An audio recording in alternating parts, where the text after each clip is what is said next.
If you know me, you'll know that I have the pretty terrible curse of being a Star Wars fan, meaning I often have to face the devastating reality of what was once a wonderful, timeless institution becoming washed up on a streaming service under the ownership of Disney. I think that's pretty depressing, especially when it had such a promising return to the big screen in the 2010s, but at the end of the day, oh well, at least there's only the one beloved property that has received that fate. Oh wait, no, that happened to the Muppets as well. The Muppets are the best. Those dogs and frogs and bears and chickens and whatever raised me. I loved them as a kid. They were an absolutely foundational part of the development of my sense of humour, my taste in music, my appreciation of character in general. I even got to design my own Muppet. This guy's called Wazzle. I think he's great. I just think they're fantastic. As important as they were to me then, the love I feel for the Muppets has only really grown over the years, along with my admiration for the magic that was being created by Jim Henson, Frank Oz, and the dozens of other geniuses that were bringing the Muppets to life. But as much as I still love them, I think anyone who's been paying attention to recent Muppet output will concede that, as a brand, they're not in a great spot. There are rumours that Disney's Bob Iger doesn't really care about them. They were brought in under his predecessor, Michael Play-Up Pompey Eisner, and he's far more interested in focusing on his own acquisitions like Marvel, Pixar, and Lucasfilm. It's pretty easy to believe those rumours. It's not that they're a totally dormant franchise. There have been a few attempts over the years to revive the Muppets, launch them onto a new platform, but a lot of them didn't see the light of day, and the ones that didn't have any longevity. I think it's fair to say that the Muppets are in trouble, and I'd like to dive into why. To understand a little about where we are now, I want to go back to the start, to the Muppet Show. Not the first project to feature Muppets, but the origin of the Muppets being who they are today. Now, I don't want to sound hyperbolic here, but the Muppet Show was perfect. The variety show format meant that the sheer breadth of entertainment you'd get in each episode was pretty staggering. There was always a mix of the acts themselves happening on stage and the behind-the-scenes shenanigans. The stuff backstage was always my favourite, it was so funny, but the show itself wasn't always straight comedy. Sometimes it would just be a showcase of music or of weird puppets, or sometimes you'd even get something that's really touching. There'd often be ideas that were fun and memorable, but you could never really get much more out of it than 30 seconds, so we'd get that idea for 30 seconds. It was very common to see a character or a group of characters designed for one specific sketch, or even one specific gag, and then we'd never see them again. I think this constant revolving cast of characters gave the world of the Muppets such an expansive feel, there was such a revolving door of ideas, and I think nowadays it feels like we're limited often to just the enduring main characters. And so many of those core Muppet characters were introduced on this show. Sometimes it took a while for them to develop into the versions of themselves that, we would recognise them as today. But the Muppet Show format was such a perfect context for these characters to find their feet. Characters like Gonzo, Fozzie, Piggy and Scooter were given the opportunity to gradually change and grow into the roles and character traits that they're now known for. I think the fact that so much was happening in the context of sketches meant that the performers were able to experiment, I guess, and the fact that there were so many different characters meant that there wasn't a huge pressure to achieve perfection straight away. But then perfection was achieved, and these characters just soared.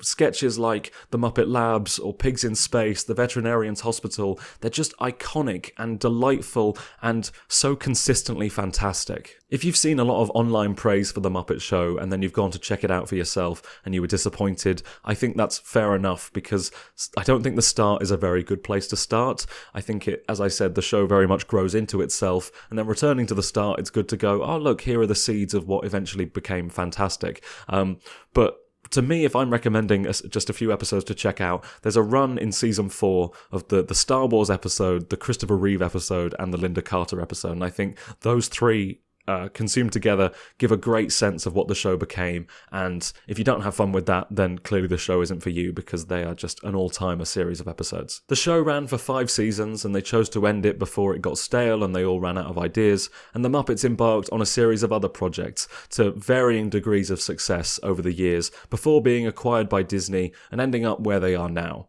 rotting. They're at the point now where we'll see them every few years for a thing.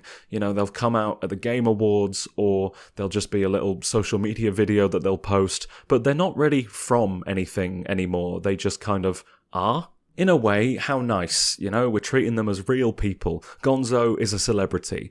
But at the same time, I think I'd maybe prefer if culturally we treated these wacky comedic characters slightly differently to how we treat aging Hollywood celebrities that we wheel out to fumble the announcement of Best Picture. My eyes see Oppenheimer. That's a stupid joke. I'm putting Kermit away again. There's a general sense of directionlessness with the Muppets, an uncertainty of what to do with them in the modern media landscape. How do you make them work? How do you make them relevant? And I really don't think the answers to those questions are as hard as they're making it look. I think one of the main problems that the Muppets have right now is something that can be spoken about in a kind of in-universe way. I think simply put, what are the Muppets in 2024? Who are the Muppets? Who are they to each other? How do they spend their time? I think they've crafted such a hazy reality around these characters that I don't know the answer to that, and I'm not sure the people making these projects know the answer to that. The most recent series to feature your classic Kermit, Piggy, Fozzie Muppets was Muppets Now in 2020, and in that they're just a collection of content creators, influencers. They've all got their own very separate projects that they seem to be kind of arbitrarily bringing under the banner of Muppets. Scooter, for some reason, is coordinating all of them, but they're not connected to one another. They're not in any way working together on them. And it's like, who are these guys? What are they doing? And then in the Muppet Haunted Mansion special, they're just a group of friends. That's something that's been pretty common in projects since the 90s, in things where they're not playing characters in existing stories. They're just kind of socializing. They're not really working together on anything. They're just kind of coexisting for the sake of it. I think turning the Muppets into a big, purposeless friend group, you kind of have to sand down all of their edges, because why are any of them together in the first place? It's like, what's Kermit's place in the group as a stressy leader when there's nothing to lead? Fozzie as a failing comedian when there's no audience, Scooter as a stage manager when there's no stage. So many of these characters were designed to work in a very specific context and environment, and I think the general sense of diminishing returns can probably be traced back to an abandoning of this context. Maybe not the specific Muppet Show context, but also maybe that. If you look back at the best projects over the years, what do you have? There's the original Muppet movie, and that shows this wacky group of characters coming together for the sake of the Muppet Show, really. And then, I guess, The Muppet Christmas Carol is a departure from that, but it's not really a movie about the Muppets. It's a movie about something else that features the Muppets, and I think it owes so much of its character stuff to The Muppet Show. The 2011 movie reboot was a very smart legacy sequel that showed the characters coming back together, regaining their fame and glory by doing The Muppet Show. The sequel shows them bringing The Muppet Show on tour. The live show that they did in the UK in 2018 was essentially just a live version of The Muppet Show, and it was great. It's almost like this is what the characters are meant to be doing. That was certainly the idea in the 90s when they created Muppets Tonight, which was basically a revival reimagining of the Muppet Show format. The setup is that the Muppets have to run a network television show, and it more or less sticks to the same format of backstage shenanigans paired with onstage sketches and musical performances. I think it's in a really interesting place in Muppet history because it only happened 15 years after the end of The Muppet Show, but Jim Henson and Richard Hunt had died only a few years prior, and veteran performers like Frank Oz and Jerry Nelson were starting to take a bit more of a back seat without actually officially retiring from their characters. So it wasn't a case of let's reassemble the old classic characters for the old classic format. It was let's continue the spirit of The Muppet Show but with new Muppeteers and their new characters. And you have to admire that kind of approach. It was an opportunity for new Muppets to emerge and grow into prominent members of the ensemble. Characters like Bobo and Pepe were given the space to become Muppet mainstays. But at the same time, you do miss the old gang. I'm not fully sold on Clifford as a frontman, for example, but at times it feels like that's because the show isn't sold on him. It leans a lot on Kermit when it feels it needs to, and I think maybe if it gave Clifford more space, that would do him a lot of favours, but at the same time, if Kermit was here less, I would miss Kermit. It's not hard to see why they more or less reverted back to the 70s ensemble following this show, especially as they became more comfortable recasting the OGs. But at the same time, the cast of this show really makes it stand out in the sea of Muppet projects. Not unlike the early days of the original Muppet Show, you get the sense of a series that has not quite yet found its footing, but that it's on its way. Even in its less secure beginnings, you get these delightful sprinklings of Muppet genius throughout. It's a testament to the kind of indestructibility of the Muppet Show format that Muppets Tonight isn't much worse, because you really do get some banger sketches and gags here. Had this show been given the time and space to truly flourish, I really think it could have. But the show didn't do well enough ratings-wise for those potential golden years to ever see the light of day, and from a TV perspective, the Muppets were put back in their box until 2015's ABC series, infuriatingly titled The Muppets. The Muppets is a show that takes the general aimlessness of these characters and goes, okay, well, we might not be returning them exactly to the environment that they started, but we are going to find a new context for these characters that makes sense, a reason for them to all be together, roles and relationships for each of them that make sense to their characters. The context in question is a late-night talk show hosted by Miss Piggy. We have Kermit running the show, Gonzo, Pepe and Rizzo are in the writer's room, Scooter is in stressy producer Scooter mode, Fozzie warming up the crowd, you have the Mayhem as the house band. There was clearly real thought on how best to use everyone and how to find a place for even the most minor characters in the ensemble. So we have Uncle Deadly is, in charge of Piggy's wardrobe. Sam the Eagle is on broadcast standards.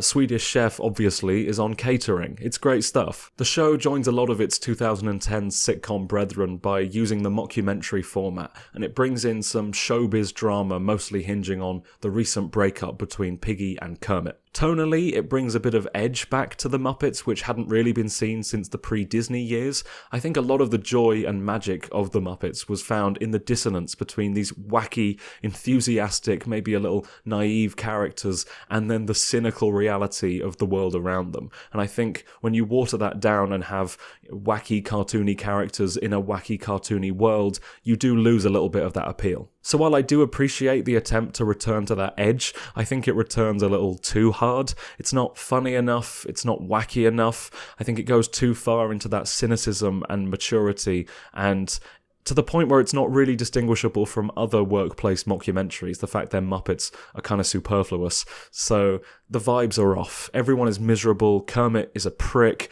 I think it kind of goes a step too far, and it brings the cynicism and the maturity to the characters and not just the world around the characters. So while in some cases the failings were cartoony characters in a cartoony world, this is miserable, realistic, cynical characters in a miserable, cynical, realistic world, and that's not particularly fun. It was reviewed very poorly, ratings fell, it seemed to put a pretty decisive end to Disney's Muppet Renaissance. The problem is, it ended up getting pretty good. Dare I say, very good. Clearly someone in the production sensed a problem because there was a change in showrunner midway through the season, and suddenly the show got much, much better. It started leaning into the more Muppety vibes, both on stage and with the behind-the-scenes shenanigans. It got funnier, it got wackier, Kermit got nicer. They ended up finding a really great balance between the cynical and the silly. It was able to stand apart from all the other mockumentary comedies as a proper Muppet project, and from all the other Muppet projects as a proper mockumentary comedy. Everyone who was still watching it started to really like it. I now recommend the series as a whole on the strength of how good it ends up, but it was too late. Most of the audience had already given up. The show was cancelled after just one season. I think another example of this increasingly cutthroat industry putting a stop to something that's on its way to becoming great. So it wasn't enough to relaunch the Muppets as TV icons, but it's an example of something that at least works on a creative level, and had this show started as well as it finished, I think it would have had a very different lifespan. So what we really need is a show that starts great and then stays great. That way it can't fail, right? Wrong!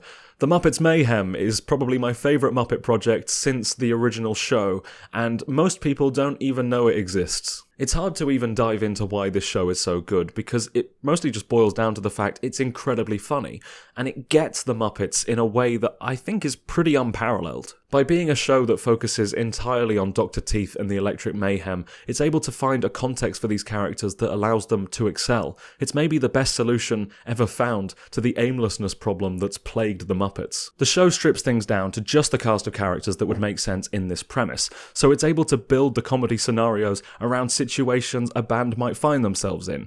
Record label trouble, hip producers trying to bring in a new sound, a band infighting due to one member's girlfriend. If you introduce Piggy or Gonzo into the equation, then suddenly you can't go as far down any of those paths, but by focusing on just the band, in a show about the band, it allows the characters to be kind of pure, distilled versions of themselves, and I think that kind of focus does real wonders for every single member of the group. I've kind of always seen the Electric Mayhem as the main one, the other one, Janice, Animal, and the others. But now I know them all by name, and I love them all. They have all risen up my rankings. They all have a thing to do in this show. Multiple things. Their chemistry, their relationships, their gags, they're all handled so fantastically. I really liked this show, but no one watched it and it was cancelled. Maybe the Electric Mayhem are just too niche to bring in the kind of audience that a show like this needs. Maybe it wasn't marketed properly. Maybe the Muppets as a brand are just washed beyond the point of no return. But maybe, just maybe, it was just fucked by being dumped on Disney Plus all in one day. That's just an absolutely abysmal release model for a new sitcom that needs to build an audience. If it was happening weekly, there would be a weekly conversation about it. There'd be a buzz every week, maybe a growing buzz from week to week as this show goes from, hey, yeah, this show's pretty good, to, hang on, this show is still pretty good. You know, maybe specific clips from each episode would have gone viral the week that those episodes came out as more people were seeing it and discovering it, people going, well, that looks like a very funny 2-minute clip, I'll give that a watch. I think there would have been a conversation around it rather than just what we had, which was practically nothing. Forcing people to binge watch 10 episodes of a series is quite an ask, and I think if you do watch it like that, it has the potential to just wash over you, and by the end it's quite hard to pinpoint any standout moments because it all just is one big Muppety blur. But then if you take your time and actually watch it over a prolonged period of time, then by the time you're done, the cultural conversation has completely moved on, and it's too late for you to go, oh, hey guys, wait a moment, that show from a few weeks ago was actually really good, I'm just caught up with that now. And say, for example, someone is in the middle of finishing their degree when 10 episodes of this show they were interested drops, and then they don't hear anything about it for the next 6 months, and it's like, oh, I guess I can check that out, and then they check it out and they really like it, and they don't have any way to talk about it on their YouTube channel because there's nothing topical about it because no one cares about it even though it's really good. So it's taken them almost a year since the show dropped to talk about how fantastic it is, but that's not through any fault of his, and he hasn't let down the Electric Mayhem, and they would understand that he was busy at the time, but now he feels a duty to tell everyone to watch this show. But I suppose it doesn't really matter because it's too late and they're not coming back anyway. So this show is a real combination of heartbreaking failure and genuine triumph. I suppose there's the contrast I was looking for between the joyous wonder of these characters and the soul-crushing reality of the world we live in. So it may be an example of how devastatingly dead the Muppets are as an IP, but creatively, to me, I think it's a showcase of the fact there's still a hell of a lot of juice left in these characters. So when looking ahead at what to do next with Kermit and the gang, to me it kind of seems like there's only one option.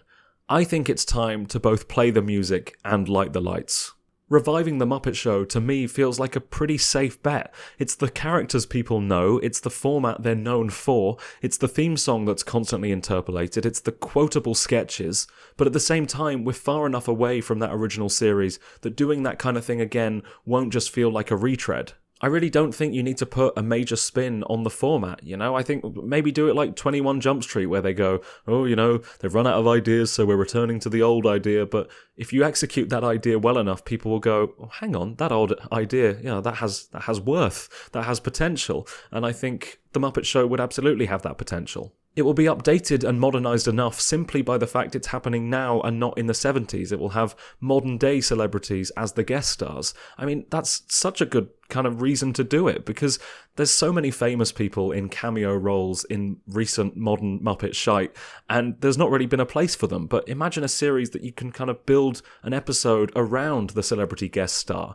Imagine how many fans you can drive to a particular episode so they can see their fave do a song with the Electric Mayhem or, you know, a sketch with Dr. Bunsen Honeydew and Beaker. You know, I think, you know, imagine a Taylor Swift episode of The Muppet Show or Ariana Grande, Lin-Manuel Miranda will get on there, you know, just a breadth of celebrities, a breadth of new kind of people being brought on. That alone will be enough to make it fresh compared to what was done. I can't believe the 3 celebrities I could think of there were Taylor Swift, Ariana Grande, and Lin-Manuel Miranda. That's such a just a stark portrait of the inside of my mind that I'm not proud of. One of the things I've wanted to say in this video since I had the idea for this video is something I forgot to say while recording. People always say they want the Muppets to be the stars of the next Knives Out movie, and I think potentially we're going about that the wrong way. I think we should get Daniel Craig onto an episode of The New Muppet Show and maybe have him appear in character as Benoit Blanc. Do what they did in the Star Wars episode. He's there as Daniel Craig. His cousin Benoit Blanc is there as well. I think you could get so much done with a novelty episode like that. I feel like this would solve so many of the problems that are currently holding the Muppets back. Returning these characters to the situation and the circumstances that they were designed for or that they developed from will remind us what made them so special. And I think the writers don't have to then rack their brain about why these characters are together or what they're doing. You know, the framework is there. It's all about playing within that framework. But that doesn't mean new creatives can't come on board and bring new ideas to that format, you know, new characters, new jokes, new sketches. I mean, bring me on board. I could bring Wazzle to the new Muppet Show. I've got so much material. Check this out. Now, I don't want to sound like a broken record, but Ricky, Wicky. Another issue people have with the Muppets at the moment is Matt Vogel's Kermit voice, and I think, yeah, it is a bit jarring, but this would probably solve that problem in a way, because currently he's not really Kermit in anything. He just pops up for something. You know, he's in a TikTok once every few years and people go, ugh, what's his voice? Why does he sound like that? Or, you know, he's on a chat show and everyone goes, well, that's not Kermit. But he's not really had the chance to either grow into the role and refine the voice, or for us to adjust to his voice as the proper third Kermit. Because, you know, we had to adjust to Steve Whitmire. I think that was something that happened. And I think Kermit is such a good character that, you know, if he's written well enough and characterized well enough, a weird voice is not enough to ruin him. I mean, just check this out. Hi-ho, everybody. Kermit the Frog here. I don't want to sound like a broken record, but I think they've been overthinking things. I think you don't have to try really hard to make the Muppets relevant to the modern day. It's a bit like Superman in that sense. You just need to make them good, and the relevance will follow. I mean, I think you just make them funny, you understand the appeal of the characters, and it's hard to go wrong there. As long as it's not butchered by a dreadful release schedule, and I think they should give it the space to build an audience and find its footing. Obviously, you know, it will start strong. Ideally, it will be good at the beginning and continue to be good, but I don't think they should panic after 1 week of it not earning $1 trillion and go, all right, we tried, Muppets back in their box for the next 10 years, you know, because I think if they were to commit to a project like this, it could be the most sensational, inspirational, celebrational, Muppetational show of all time. So there you are. There's my soapbox rant about a bunch of felt fellas from the olden days. I hope you enjoyed it. I hope you agree with me and will join me outside Bob Iger HQ shouting, why don't you get things started? But I'd love to know what your thoughts are on this topic in general, on the Muppets, the state of the Muppets, the best Muppet projects. Am I onto something here, or am I just kind of in denial, holding on to an idea of the characters that can never exist again? That, I will admit, might be true, but I'd like to hold out a bit of hope that these characters are not beyond saving. So yeah, thank you so much for watching. I hope you enjoyed. If you did, please subscribe, please like, share, follow me on Twitter, DM me a picture of your favourite Muppet, and nothing else. Yeah, I'll be back next week. See you soon. Love you lots.